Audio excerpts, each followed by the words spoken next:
दुसरीकडे पुण्यात मराठा मूकमोर्चा निघालेला आहे। संतोष जाधव यांच्या हत्येच्या निषेधार्थ सर्व पक्षीय सर्व संघटनांचे सदस्य यात सहभागी झालेले आहेत। पुण्यातला हा जनआक्रोश मोर्चा आहे। सर्व समाजाच्या संघटना सर्व जातींच्या संघटना देखील यात सहभागी झालेल्या आहेत। मागणी एकच आहे, संतोष देशमुख यांना न्याय द्या, त्यांच्या आरोपींना शिक्षा द्या। काय करता तुम्ही? मागणी हीच आहे की आम्हाला लवकरात लवकर न्याय मिळाला पाहिजे। मोर्चामध्ये आज आपण पाहिलं तर सगळ्या जिल्ह्यात मोर्चे निघतात, पुण्यात देखील मोर्चे होते, मात्र अद्याप काही आरोपी दिसतात मोकाट फिरताना पाहायला मिळत आहे। त्यांना पण लवकरात लवकर अटक झाली पाहिजे। मोर्चा आजचा पुण्याचा मोर्चा जो आहे तो आता मोठ्या संख्येने आपल्याला पाहायला मिळतोय। अशा अनेक जिल्ह्यात मोर्चे निघतायत। हा समाजाचा जो भावनेचा आक्रोश आहे, कारण की लवकरात लवकर न्याय मिळत नाही, तर त्यासाठी आम्ही मागणी करतोय की आम्हाला लवकरात लवकर न्याय मिळाला पाहिजे। संतोष देशमुखांच्या भावाला देखील धमकी दिल्याचे काहीतरी प्रकरण पुन्हा समोर येते, नक्की काय विषय येतो? नाही, याबाबत मला काही माहित नाहीये, तुम्ही त्यांनाच विचारा। जाधव, TV9 मराठी, पुणे। योग्य दिशेने कारवाई व्हावी, लवकरात लवकर शिक्षा व्हावी आरोपींना, अशी मुख्य मागणी आहे देशमुख कुटुंबियांची।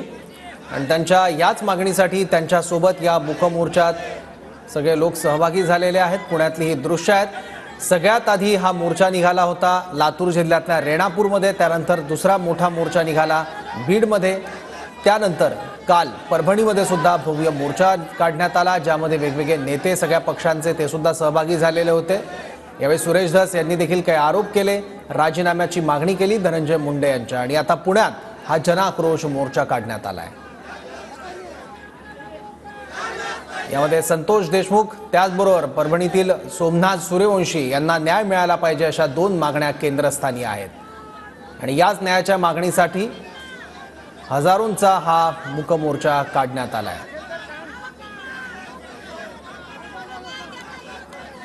पुण्यातल्या जनआक्रोश मोर्चाची ही दृश्य आपण बघतोय।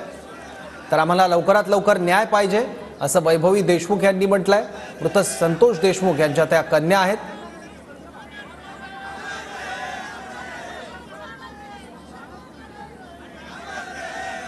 आपल्या सोबत ज्योती मेटे आहेत। ताई, काय सांगाल, आक्रोश मोर्चा आज पुण्यातून निघतोय, काय मागणी असणार आहे?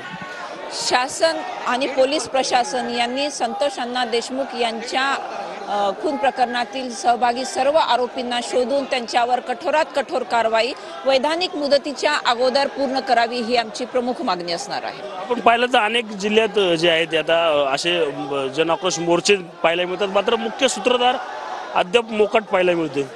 नाही, हेच आता CID किंवा SIDनी सांगायचं आहे त्यांच्या तपास कामामध्ये की यातील मुख्य सूत्रधार नेमके कोण आहेत, आणि मग त्यांच्यापर्यंत पोहोचण्यासाठी किंवा त्यांच्या विरुद्ध कारवाई करण्यासाठी हे काय करत आहेत।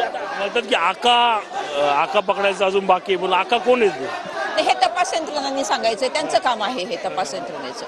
आपण पाहिलं तर बीड जिल्ह्यामध्ये एक वेगळाच पॅटर्न पाहायला मिळतो आपल्याला, की दहशतीचा पॅटर्न जो आहे तो बीड जिल्ह्यामध्ये पाहायला मिळतो। अगदी बरोबर आहे। ज्या पद्धतीने ज्या अमानुषपणे यांचा खून करण्यात आलेला आहे ते पाहता हा एक दहशतीचाच प्रकार होता असं आपण समजतोय, आणि त्याच्या निषेधार्थच हा प्रचंड जनक्षोभ उसळलेला आहे। म्हणजे एक अमानुषपणे त्यांची झालेली हत्या, आणि दुसरं या प्रकरणी पोलीस प्रशासनाकडून झालेली अक्षम्य दिरंगाई, आणि याचा जाब विचारण्यासाठीच ही हजारोंच्या लाखोंच्या संख्येने आज जनता रस्त्यावर उतरते आहे।